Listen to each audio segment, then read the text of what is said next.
In this video, I'm going to show you how to use QuickTime Player on your Mac. So basically, it's pretty easy, and this program helps us to record our audio, video, do some screenshots or other stuff. So basically, if we'll try to open our Launchpad, we can find it right up here somewhere on these pages. So it should be somewhere here. Let's try to find.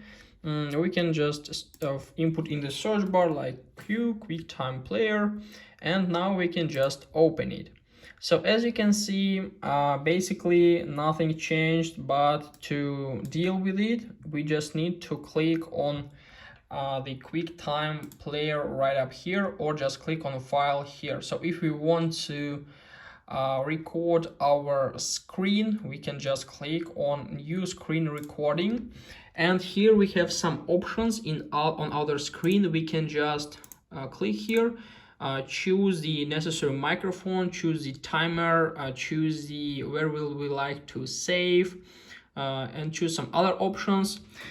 Basically, we can do some other settings here: record selected portion, record entire screen, capture selection portion, capture selected window, capture entire screen. So after that, to record, all we need is just to click somewhere like this. And as you can see here in the top of the screen, it means that we successfully recording our screen. So now if you click on it once more, the record will be ended, and this is our video we made right up now.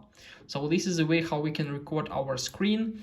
And the same thing is with our audio. So basically we can just click on audio recording right up here, and we'll open our recording our audio page. So we can record audio, clicking on this icon, then just clicking to turn it off.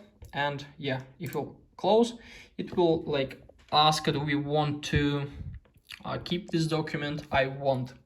So basically, this is a way how we can deal with QuickTime. We can just also even just try to click on new movie recording. We can try to do some other stuff. So this is me, hello.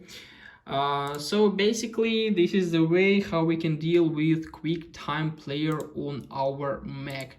I hope, guys, this tutorial was helpful for you. If it is, please like this video, subscribe to my channel, and to write your comment. Goodbye.